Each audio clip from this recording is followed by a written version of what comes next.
నిజమే దేవుని బిడ్డలారా, ఆయన ఏకైక కుమారుణ్ణి మనకివ్వడానికి దేవుడు వెనక తీయలేదు. ఆయన ఏకైక అబ్రహాము గారి ఏకైక కుమారుణ్ణి ఇస్సాకును తప్పించడానికి, ఒక మానవుణ్ణి తప్పించడానికి, దేవాది దేవుణ్ణే బలి అర్పించడానికి తండ్రి వెనకాడలేదు. Praise the Lord. అబ్రహాము గారికి ఆ మనస్సు ఎక్కడి నుండి వచ్చిందో తెలుసా?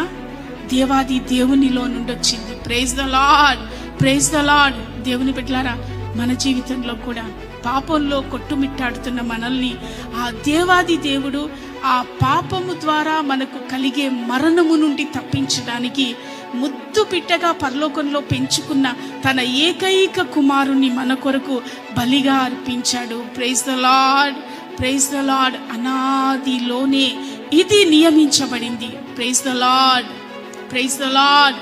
ఒకరి అవమానాన్ని కప్పడానికి, మన ప్రాణాన్ని కాపాడడానికి ఆ గొర్రె పిల్ల ఆయా కాలాల్లో ప్రత్యక్షమవుతూ వచ్చింది. నిజమే దేవుని బిడ్డ.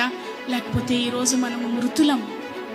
దేవుని ఎదుట మృతులుగా ఉండవలసిన వారం, మనము దోషపూరితులమై నరకానికి వెళ్ళవలసిన వారం.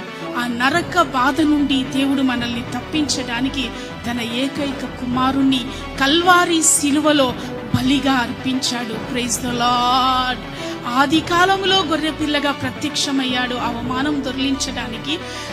తరువాత మధ్యకాలంలో గొర్రె పిల్లగా ఆయన ప్రత్యక్షమయ్యాడు. ఎలా?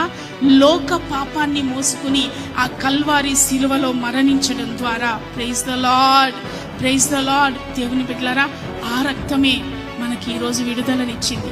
ఆ రక్తమే పాపము నుండి మనల్ని విడిపించింది. ఆ రక్తమే నరక పాత్రులము కావలసిన మనల్ని సజీవులుగా నిలవబెట్టి ఆ నిత్య జీవాన్ని పొందుకోవడానికి పాత్రులుగా చేసింది ఆ గొర్రె పిల్లే. Praise the lord.